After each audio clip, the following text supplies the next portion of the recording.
The sugar daddy of Bitcoin is at it once again, upping the number from 42 to $84 billion of Bitcoin.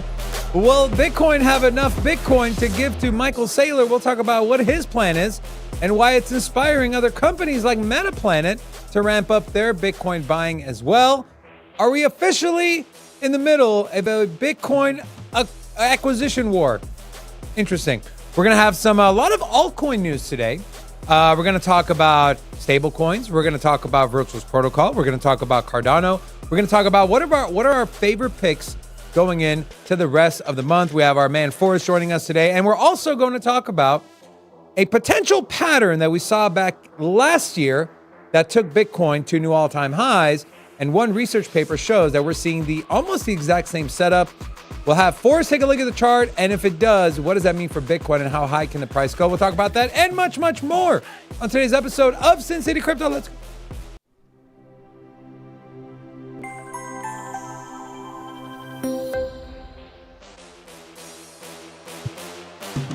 Hola! It's your boy, Big Rob, back in the house. Welcome to SINCITY Crypto, home of the entertainment and price prediction-focused cryptocurrency content, where we take old, boring, and stale, wrong price predictions and all that good stuff, package it up in a fun, sexy way, and we are on track to 100K. Okay. The fast-talking thing, that's my thing, not yours. Okay? Anyways, we're on the way. Bitcoin, 97.5. 100K by Friday. Friday's here. And to be fair, we still have about 5.5 hours left till the candle closes. So our prediction is still live. More than likely, if it does happen, it'll happen by Sunday. We know Saturday's usually low, and then we see a big rally on Sundays. Whether that's a rally to the upside or a rally to the downside, we don't know. We'll get our man Forrest on. Speaking of Forrest, he's back. It's Friday. Forrest, excited to see you again, my friend. How you doing, brother? Thanks for having me on. Doing well. I really like the post you had on X. It said, is the bear market in the room with you now? And Forrest, I just want to, we were kind of having this conversation. Right. We were kind of having this conversation before we went live.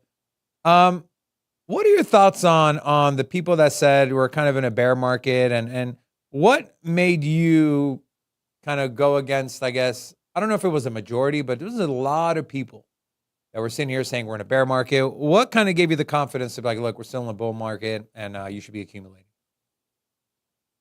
Yeah. So, I mean, the chart never made like a macro lower low. And we, if the chart turns around from here and we go under if we just top out around 97K and then we make a new low below 75K, that's an established downtrend. We haven't established an actual downtrend yet on the high time frames. In fact, we've made a higher low and reestablished the uptrend, or confirmed the macro uptrend. Beyond that, I just think fundamentally it makes sense to own Bitcoin right now. Not only from like a timeline, like if you're like a cycle over cycle, analyst, you measure the days since the halving and you're into all that analysis, that all lines up to being like, one of the best times to be owning Bitcoin right now, in a time where you would expect like a parabolic move and an aggressive move to the upside. But if you don't buy into all of that stuff, which I can respect if you do or don't, we're in a trade war. We're in a trade war, and the tariffs have shaken up the global economy, and things can escalate or de-escalate. But for better or worse, things have changed drastically, and the outlook and of global trade has shifted.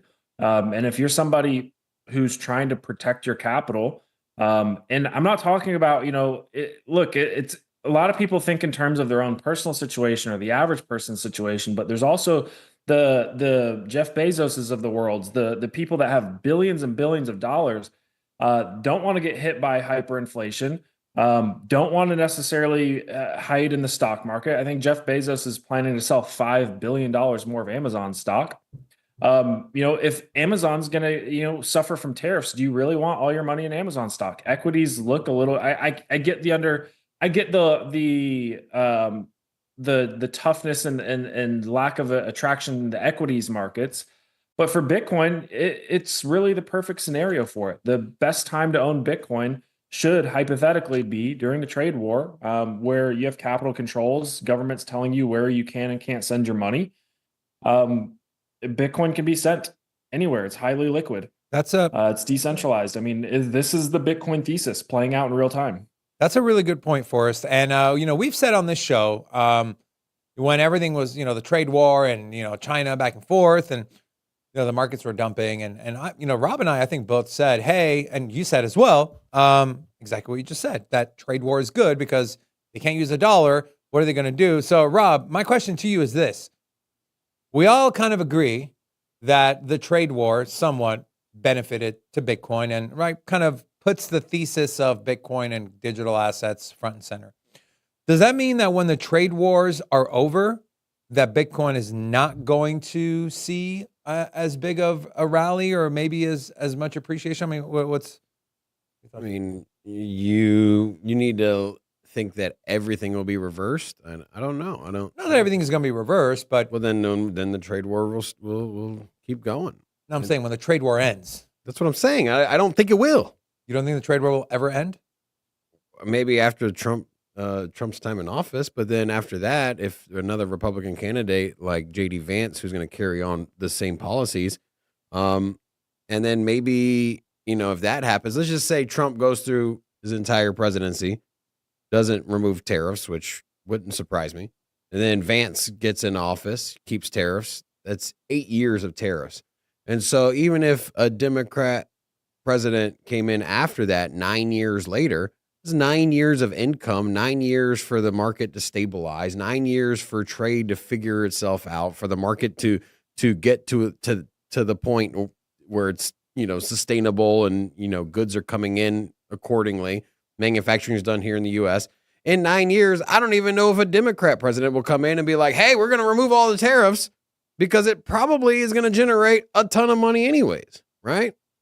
There's going to be capital inflows into the United States for the U.S. government through the taxation of tariffs, right? Or the taxation, which is tariffs, which is going to be imposed on goods. So to answer your question, I don't know if the trade war will end. And if it doesn't, it's even better case for Bitcoin. The theory behind, hey, is it smart to be in equities? Perhaps not. I mean, what market doesn't rely on international trade into the U.S. or what U.S. based company does not have a reliance on foreign goods? It's a hard argument to make. Even software companies are highly dependent on foreign goods, even if they don't manufacture anything, simply because it needs servers, and we know where the servers are built and all the electronic components. So for me, what I've seen is the rally in gold at the same time where gold is putting in all-time high, while the S&P 500 and the NASDAQ are having major pullbacks. Gold is out here putting all-time highs. I think that it explains to you where people or where money is going, right? Money is fleeing the stock market. But historically, that's what happens. Stock market goes down, gold goes up. They're inversely correlated.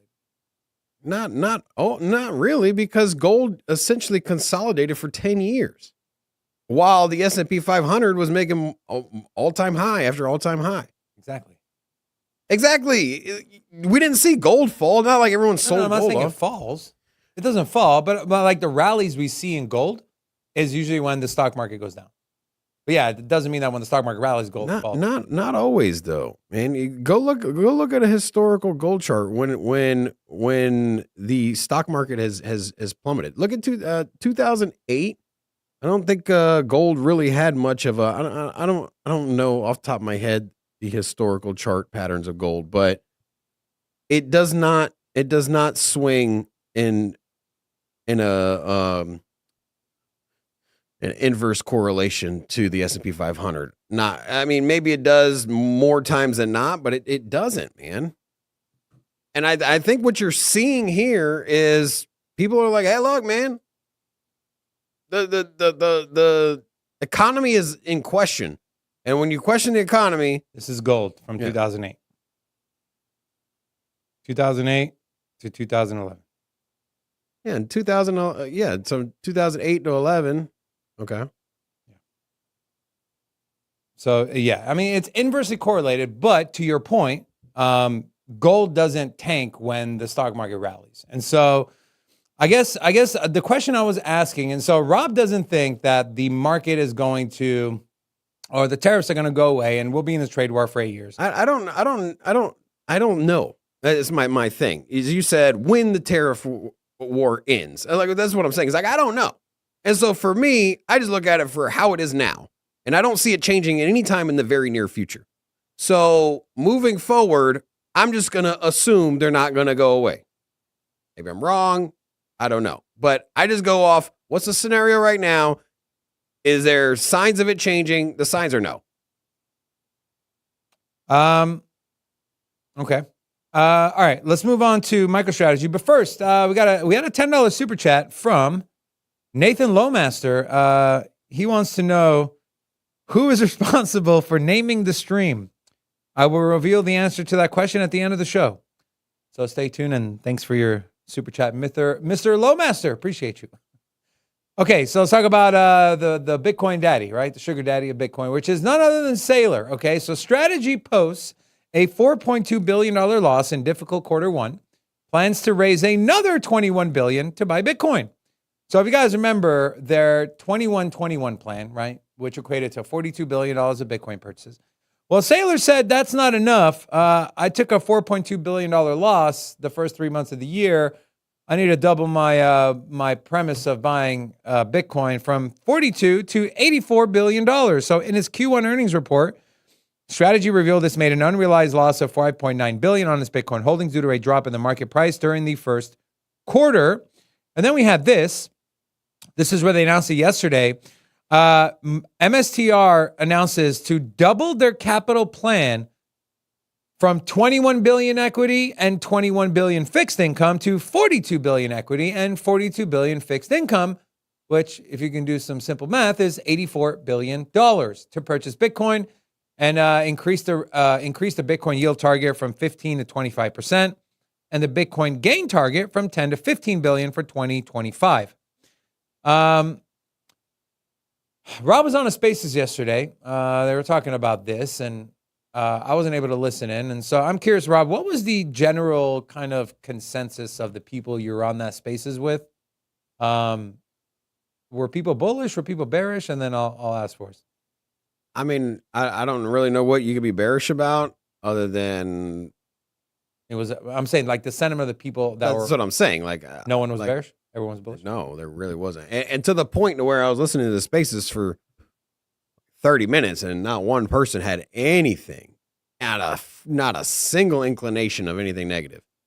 It was all, well, here goes Saylor again. God graces, there he goes. Like he's buying the Messiah, the truth giver, from Waterboy to Tom Brady. I don't know. Like the thing is that I even stepped up to the stage and I was like, does anybody have concerns here? I'm like, do you have concerns? And I just said, this is what I said. I was like, look, I don't really understand. I was like, I don't dive into the fundamentals of what's behind MicroStrategy's purchases as far as, it's debt. Yeah, it's debt issuing stock and diluting. Debt, issuing stock, borrowing, And I said, I'm like, I've just learned that time and time again, when everybody thinks that this is the greatest thing ever, it dies. Things tend to blow up, and it's a surprise nobody saw coming. And so I suggested to the group, I was like, I mean, does anybody here have any concerns about systemic failure or concern or sale or margin call? And I was like, how about this? What if they just messed up the keys or something and they like lost some of, lost the keys, got hacked? Like, I don't know. Like, is there anyone with a single concern? And literally they were like, no. They were like, that margin calls, they borrowed, they don't have to pay anything back till 2028. There's no way they can get margin called, even if it falls down. They've positioned themselves, and everyone just called me stupid, basically. You okay?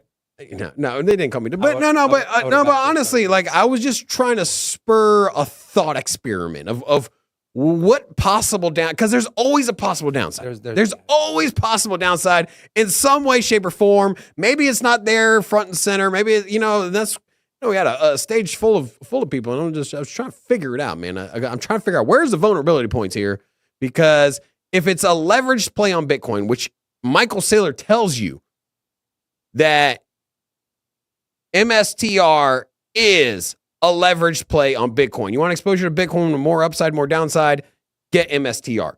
So if there's lots of upside, then where's the downside? Because it's hidden in there somewhere.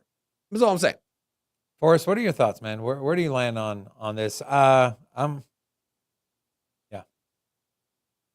Yeah, so MicroStrategy, I'm actually long MicroStrategy right now just because it's charting extraordinarily well and because I'm long Bitcoin and very bullish on Bitcoin as well.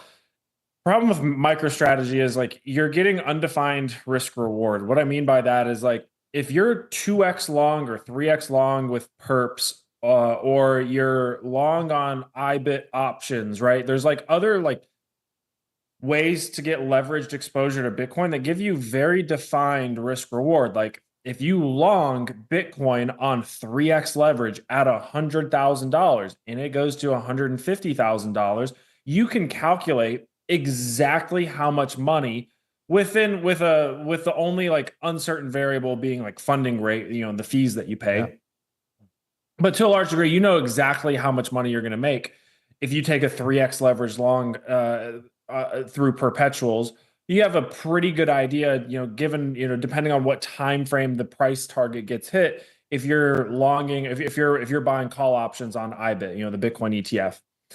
So you have like very defined ways to get leveraged exposure to Bitcoin. The problem with MicroStrategy is you don't really know with 100% certainty exactly what price MicroStrategy is going to be trading at if Bitcoin trades at $150,000. It's just really hard to calculate that and to be certain of it. It could be if the market's really frothy and everyone's bullish on MicroStrategy and it's trading at a premium to its Bitcoin holdings, it might give you 3x exposure. It might trade at 2x, their Bitcoin assets under management. It might that multiple might get compressed down to 1 if there's other competitors that enter the space. So that's the main concern that I have with MicroStrategy and being long MicroStrategy. It's like I can't calculate exactly what my risk reward is and how much leverage I'm getting on Bitcoin. That being said, as far as like downside and like a large collapse or spiral, I think it's entirely possible. But I think the more likely scenario is that we see something similar to what we've seen in other bull market cycles, and it's not from like we haven't had a blow off top yet. We haven't had like a big bull run yet. Like we've seen Bitcoin trade at $110,000. It's been a very nice, slow, steady, gradual climb from 15,000 to 110,000. There's not been a massive parabolic run in Bitcoin.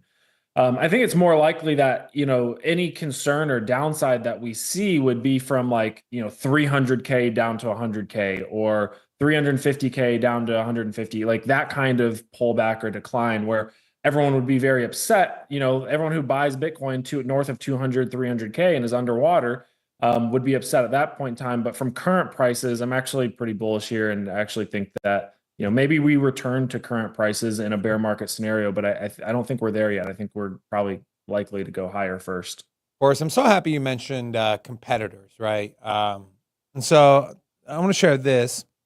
So we know MetaPlanet, which a lot of people have monikered the MicroStrategy of Japan. They issue another $25 million in bonds to buy more Bitcoin following their U.S. expansion.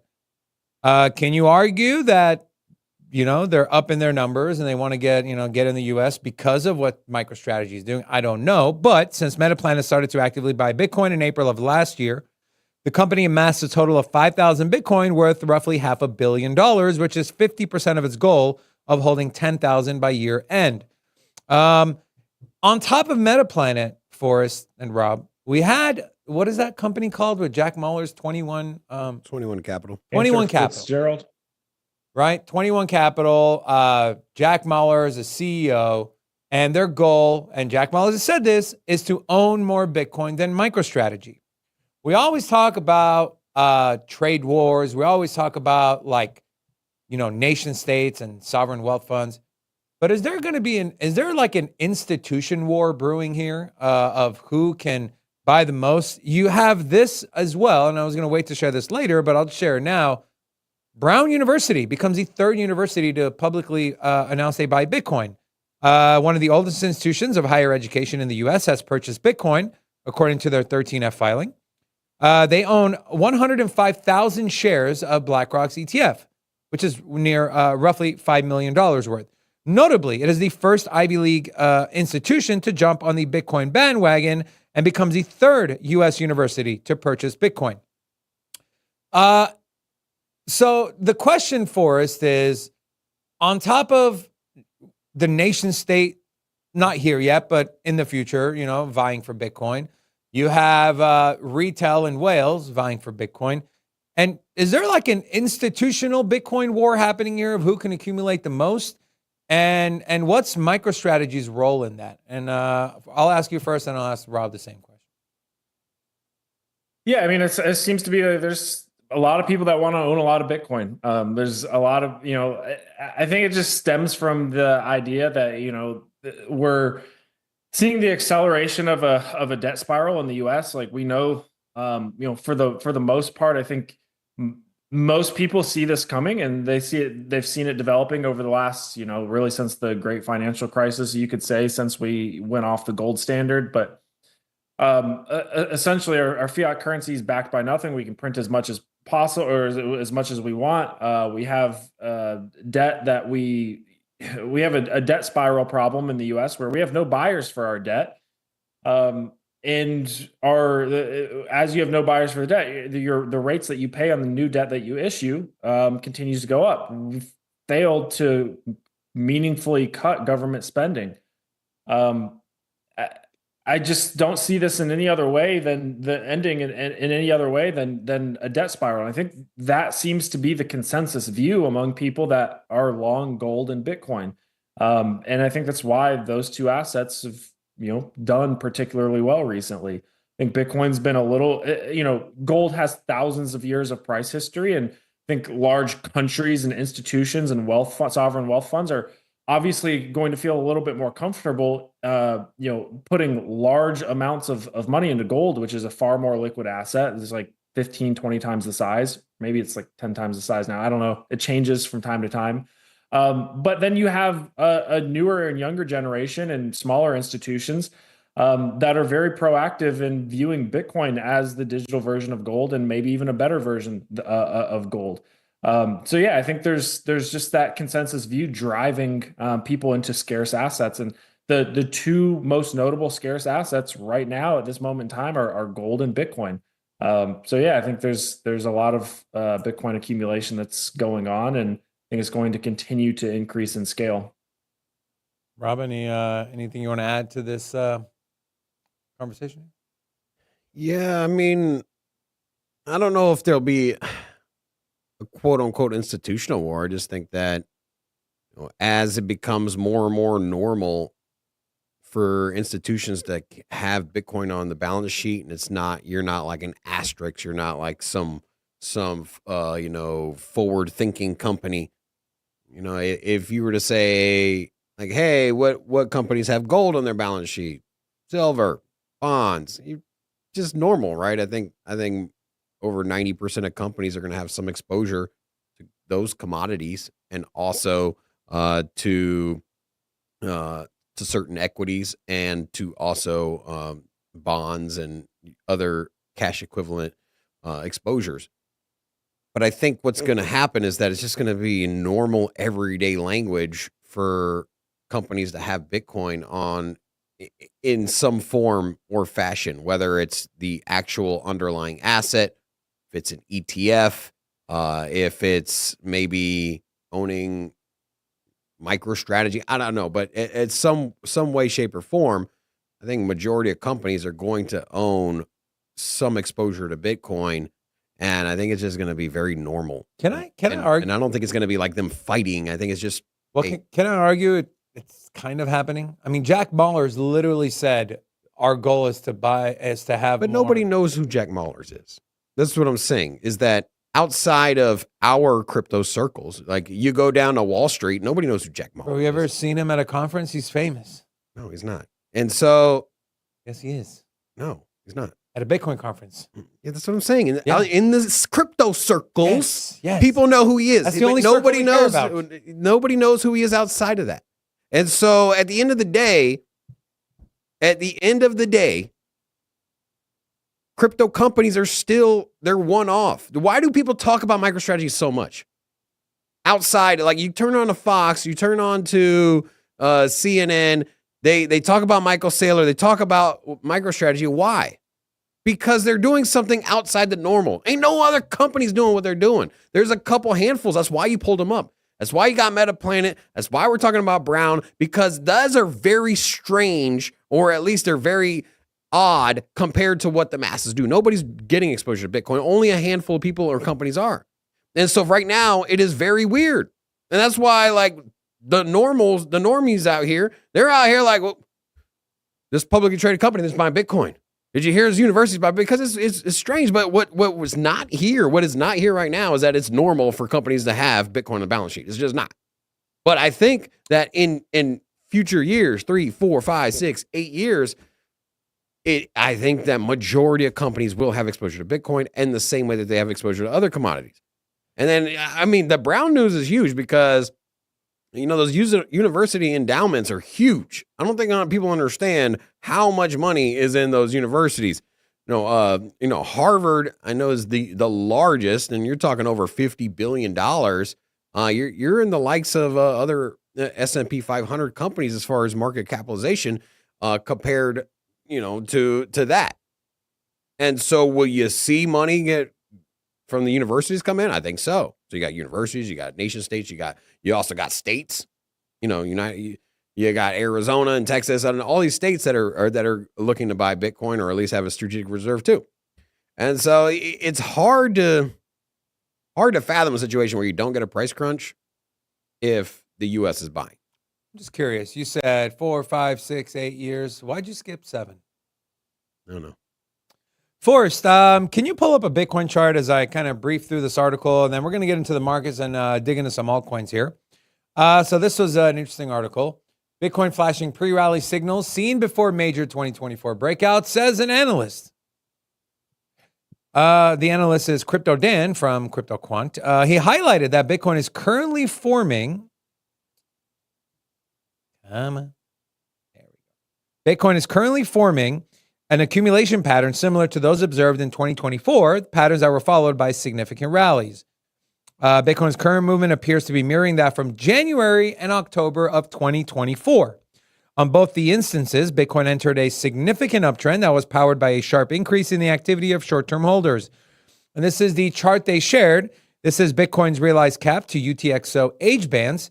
And when we see a spike in that, that's when price follows, and it shows here we have a spike similar to the green. The red was the top. Green, red was the top. And here's your next green signal flashing. And, well, are we going to get a top? Forrest, I see you got your chart pulled up. What are you seeing on the chart, my friend? And how much weight are you putting on this analysis by Crypto Dan from CryptoQuant? Yeah, I mean, it's definitely if he's bullish and seeing something in the on-chain data that's bullish, that's additional data. It's an additional data point that's in line with my personal bullish bias. In that we've seen Bitcoin do this a number of times. All we've got here is a very basic range reclaim, right? So you have your support. Your support breaks down, right, and then you reclaim that support and go higher, right? We saw it back, in the 2018, 2019 bear market. We saw it with COVID. You made some support, you dropped below it. Once you reclaimed it, it never went back, right? This was, this particular range reclaimed post-COVID, it never went back to these prices. That was 6,500. Last bull market, right? Range reclaim, kind of a little mini bear market within the bull market. We reclaimed and we went higher. Same thing on the downside, where you see a deviation to the upside, right? You see, resistance. It breaks out. Everyone gets bullish, right? But it reclaims and then it starts moving back down. That's a red flag, that price is going to move in the other direction. Same thing with the bottom of the bear market. Again, FTX collapse. We had all of this support down here at 18.5, right? We broke below it on the FTX collapse, but then once we reclaimed, we never looked back. I mean, you had the big SVB collapse that didn't, even come down to the support again. But once we reclaimed, we never came back. And these range reclaims can just be incredibly great entries for Bitcoin. There, not every single one is going to be perfect. And you can see I've also got some wedges marked out. We're also breaking out of a wedge. Bitcoin loves a wedge. But if we just look at this particular range reclaim over here, Bitcoin, we had all this support here at 26,000.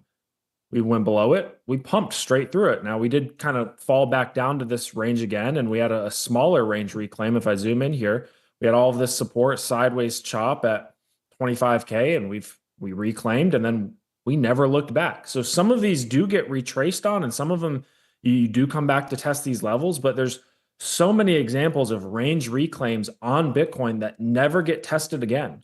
After the ETF, after the Bitcoin ETF launched, here you had that sell off, a lot of grayscale ETH, a lot of people selling the news, buying the rumor, selling the news. You had this range reclaim down here, or you had the deviation down, you had it reclaimed. It was never, ever tested again. That was the last time we ever saw 41K Bitcoin. Last time. I mean, it's just straight up for a very long period of time. And that's what we're seeing right here, I believe. We're seeing a very similar pattern to what we've, seen in the past. I can draw about 100 wedges on this chart. Bitcoin loves to break out of a wedge. There's one down here at the bottom of the bear market. The descending wedge breaking out upwards is generally a very bullish pattern for Bitcoin. Another descending wedge, here we broke out of. We did come to back test it. It's not always the case. Another more steep wedge. This, on that post ETF pump, we had a wedge here that we broke out of before the election. And now we've got yet another wedge that, once, this broke, that kind of confirmed that this was the bottom. I was buying this 3 drive, under 75K, was kind of the support levels we were looking to buy, but this is just another wedge. Bitcoin loves to break out of a wedge. When it reclaims, there's no guarantee, of course, that this isn't going to, turn back around. It could back test, go higher. It could break, like anything can happen. There's no guarantees in this place. But as far as setups on a Bitcoin chart goes, and just charts in general, like a descending wedge after a long consolidation followed by a range reclaim is generally a very good setup to just be long, right? Like I hate the idea of shorting this or being bearish here. And then if we zoom out even further, I'll remove all of this, right? Like if this is all the price history you had on Bitcoin, would you be bearish right now? If you couldn't even look at prior cycles, you just said Bitcoin started existing in November of 2022. This is nothing but higher highs and higher lows all the way up. Higher highs. This is the definition of a bullish uptrend. Where's the downtrend? Where's the bear market? It's in my dreams, man. Yeah, it's like, all right, if we turn around here and we come down and make a new low, right? That would be a high, a lower high, a low, and a lower low. At that point, I'd be willing to say, hey, we are in a bear market, right? We made a lower low. We probably want to sell this retest down here at 70, where we bought essentially, right? Where we bought this support. We probably want to sell this as resistance. We're probably in a bear market, and we probably see some head and shoulders like that.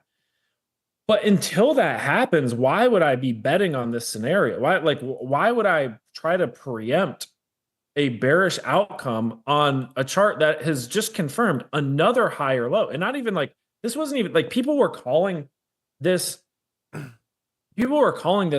a bear market or the cycle top, which is it possible? Certainly, but it seems very unlikely here, especially when you look at this retracement. This wasn't even a deep retracement. This didn't even come down to the election, the election pump, right? This front ran everything. This didn't even come down to the prior all-time high. This was genuinely a a shallow retracement. This was a 31% pullback for Bitcoin. Historically, in prior bull markets, like we've seen way deeper pullbacks, and Bitcoin still go to all-time highs. A 55% are there, and then 2017 is famous for the 40% pullbacks. It had about 7 or 8 40% pullbacks along the way. And we just got a 31 percenter that bounced back pretty sharply so far. So yeah, I mean, a lot of things in my opinion, lead me to be bullish on Bitcoin, especially from a chart perspective. I'm so happy you super zoomed out for us, because that's what a lot of people miss is, and especially for people like us who create content in this space, when we pay attention to it every single day, and during times where it's slow and sideways, and we're trying to find things to talk about that excites the viewer. But for the average person, if you just buy Bitcoin now, stick it in a hardware wallet, and don't look at it for 4 years and just live your life, you're going to come back and be like, holy shit, wow, this is great. And so always, when you catch yourself in doubt, and I've done this myself, put on the monthly or the weekly chart on Bitcoin and just look at where the price is going. And so I'm really happy you pulled up that high time frame chart on BTC for us. Do you want to share some bad news? Rob, you're not going to like this. GTA 6 next year, May. Does this change your gaming thesis for crypto? I don't know where It's a simple question, man. No, but what I'm saying, you're saying it off of the premise that there is going to be crypto in Grand Theft Auto. They've never announced it. They've never said there is going to be. Okay. I'm not trying to joke or poke at you. My thesis has been something like Grand Theft Auto that big can spark a gaming rally in crypto. I know Grand Theft Auto might not have anything to do with crypto, but just the buzz of gaming. I don't know. Maybe I'm wrong, maybe I'm right. I don't know. And so that's kind of my thing. I mean, it has a giant community right now. I just think that what's going to happen is this game is going to come out, and all the people that played Grand Theft Auto 5 are going to be playing this. And people that did play Grand Theft Auto 5 that aren't playing it anymore will pick it back up. I don't know if it's going to onboard millions and millions and millions of new people. I mean, I'm sure new people will come in and play, but maybe I'll onboard like 20 people. I don't know. I mean, it's a big game. It's a big franchise. I'm excited to play it, man. It's like getting excited about the next Call of Duty or the next Madden. It's just like there's just a longer span between one game and another. I think the last game came out in like 2018, a long time ago. 2018, I think it was. Yeah. How long does it take to make a freaking game? Jesus, I know it takes long. Don't worry. Yeah. I want to ask the chat. This has nothing to do with crypto, but I'm just curious. What is your favorite video game? In the chat, put your answers in the chat. Forrest, you play video games? Do you have a favorite video game you play? Dota from time to time. What is it? Dota 2. Dota? What is that? I mean, it's a pretty big game. Like, really? you just have to look it up, but it's like one of the bigger games out there. Really? Maybe I don't get around much. Right now I'm still on that Fortnite with my boys, man. That's our bonding time. We play Fortnite and then we go throw the football around outside. Anyways, yeah, put your favorite game in the chat because I'm just genuinely curious. Do you want to share a couple things here? Actually, Rob, I'm gonna send it to you. Let's take a look at the altcoins. All right, so taking a peek at altcoin market, we have Virtual's Protocol still charging ahead, up another 8% today, up 100% on the 7 days. But I mean, this thing's absolutely ripping. We know we've been highlighting it because, like, guys, you look at the one on the 7 day, but this thing really took off from 50 cents. So, I mean, if you were just to go back just 2 weeks, yeah, in 2 weeks, you've already seen over 300% rally out of Virtual's Protocol. This is something we're pretty bullish on. It's a breakout, and I know we talked about it yesterday. I do think it's probably going to keep going until it gets to about $2.50 is kind of my range where I think it's going to pull back down. I think it'll get to $2.50, come back down to $2, and I think it'll bounce around in there for a little bit, maybe back down to $1.50 to $2 range afterwards in consolidation. But still more room to run there, in my opinion. Getting into some other gainers. Pudgy Penguins is back into the rally. This is something that airdropped, came out, and just really just tanked. You can see here. But now you're starting to see that bounce back. Is there some legs to it? I'm not a big fan of Pudgy Penguins. I probably would stay away. You don't have a plushie? No, I don't. It's at Walmart. I've seen them. Yeah. Okay. And then you also got Render here at number 5, up 10%, and Quant as well. So you're starting to see some quality projects here at the top 10, not just the speculative ones. So, yep. Rob, why do you think projects like, I mean, you look, why do you think projects like Avalanche, Cardano, Chainlink, Hedera have kind of been stuck in the mud, right? They're layer one that relies on dApps, and I think that right now you're seeing the community is not at a buzz on use case and utility, right? Why is virtuals pumping? Use case utility, people are using it. Why is Cardano and Avalanche and ICP not pumping? Because people aren't using it. Now, I'm not saying it's dead, because Jesus, I don't want this thing to be clipped out, but like, I'm not saying it's dead. No, I'm not saying it's dead, but I'm just saying that like virtuals is rallying. Certain projects are rallying because there's a big surge in users, and the dApps are on fire, right? And people are excited to play around in there and use it. And so not so much on some of the other ones at the current moment. Now, what you really need is you need some dApps to pop off. You know, dApps are there. All projects listed have the dApps. The ecosystem's there. We just need to see people get on there and use them. That is why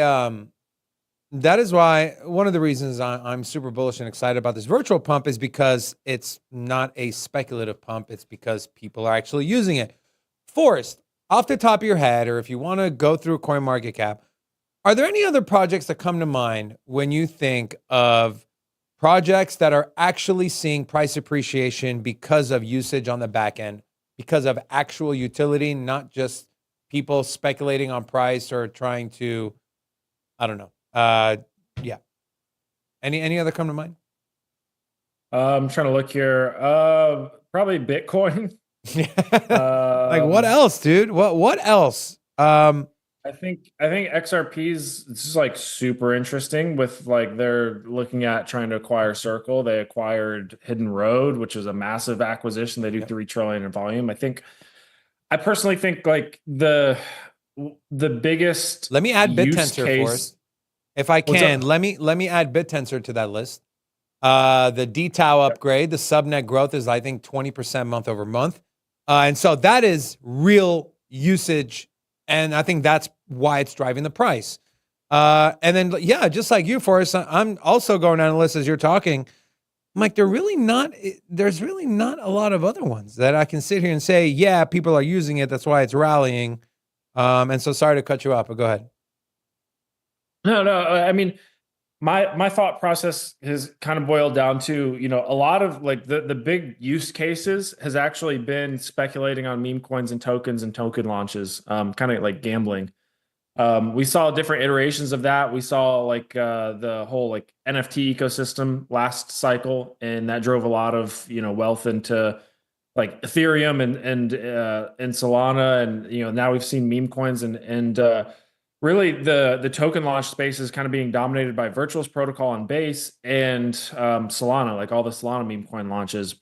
There's also some good DeFi uses out there, but I think it's one of the reasons I'm pretty bullish on the real world asset space and the infrastructure that's going to take place on. It was a very big XRP bull, in large part because I think that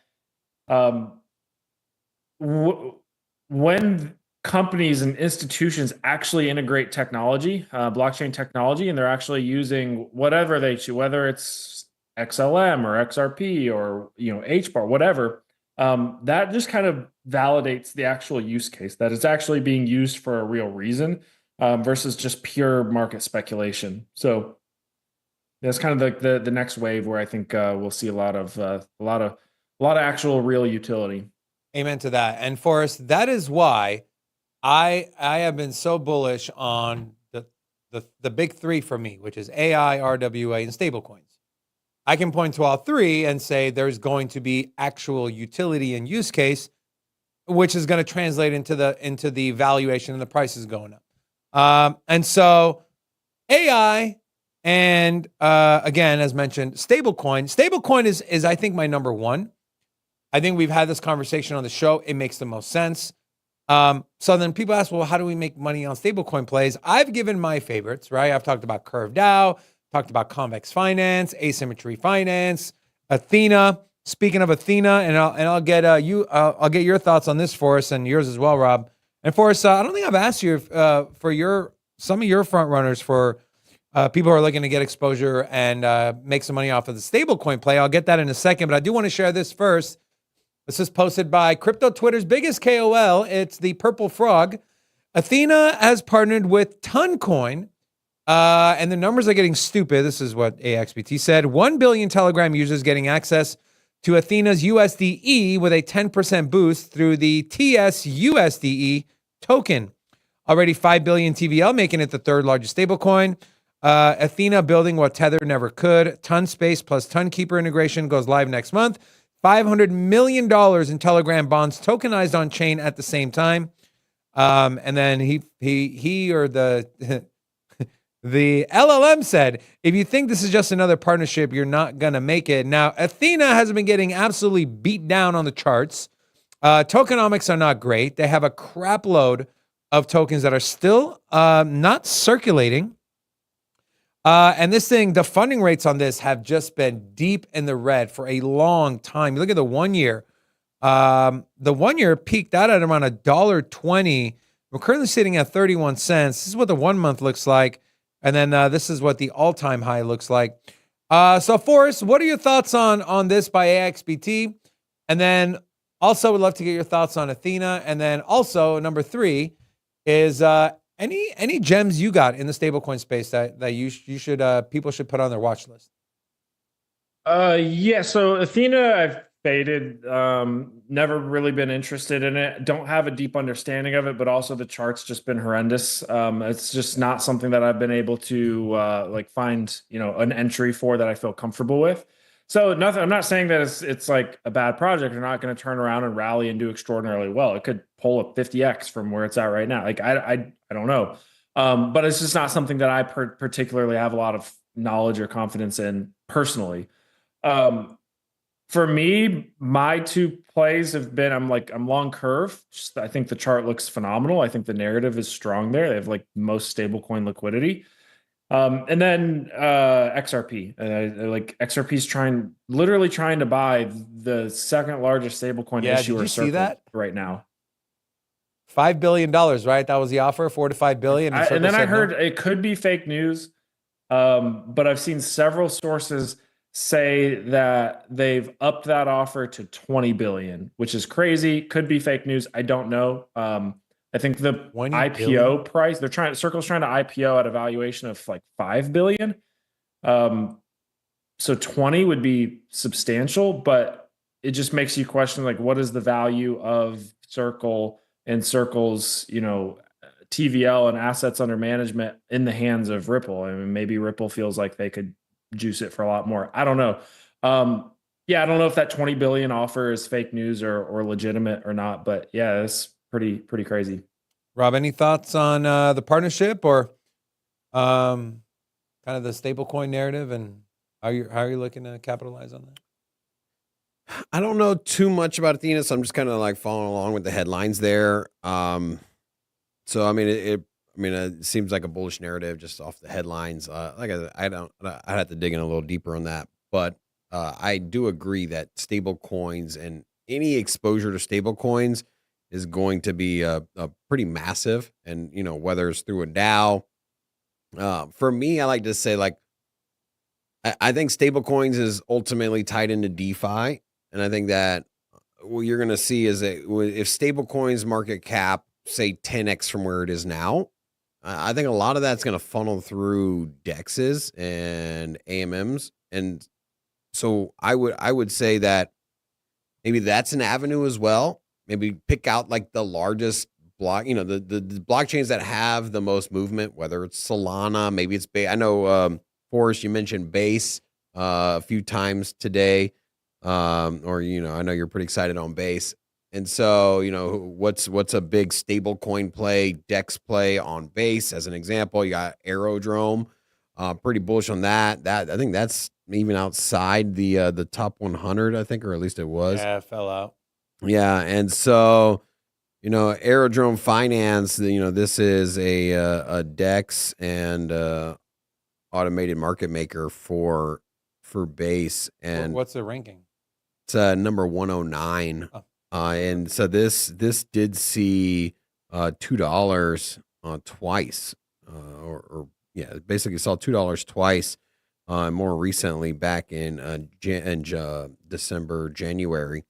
So it wasn't that long ago, and this peak here was when the Base was really rallying. We saw a lot of the meme coins coming off, and so if you believe in Base, I think this is a no-brainer here, and I think it's one of the best DEX plays as well. That is at its current market cap. So that's something I'm looking at.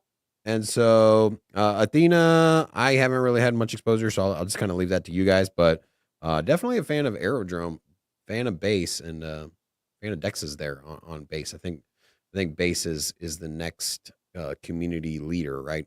Seems like things are shifting from Ethereum to Solana, and it seems like things are shifting from Solana to Base. Not to say that Solana's dead by any means or falling, but it just seems like that's kind of where the users are migrating to. So. My favorite. I have a few, but the one I think I'm the most bullish on is Convex, and this one over the last month is up 50%. But you can't go wrong. Curve DAO. You can even throw in Maker DAO if you really wanted to.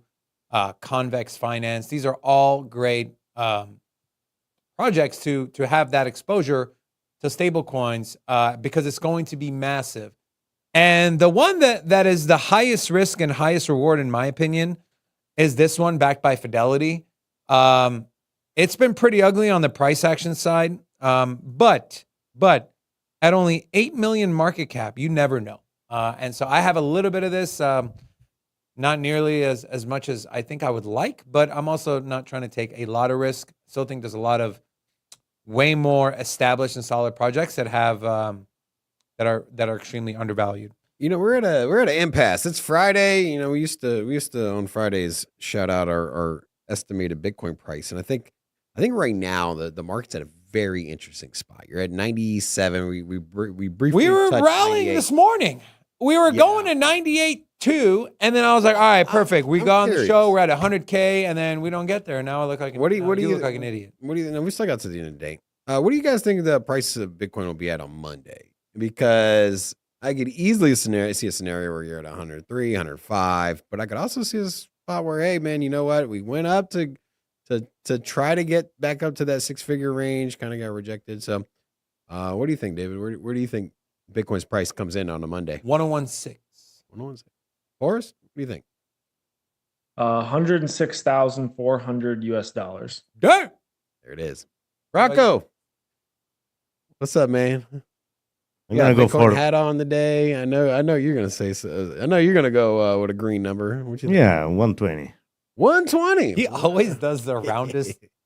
120. One of these days you're gonna be right. It's really not that far. That's a realistic. If it's not next week, it's the following week.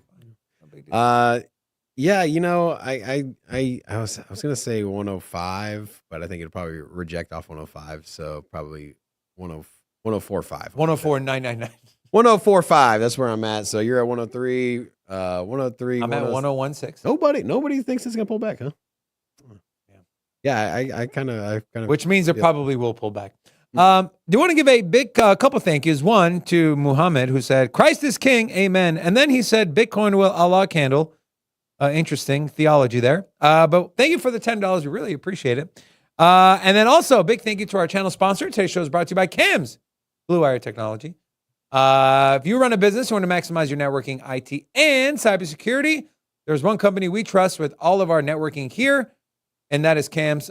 Pick up the phone, call them, or visit their website at bluewiretech.com. I called them this morning. I was like, "Hey, CAMS, what's up, bro?"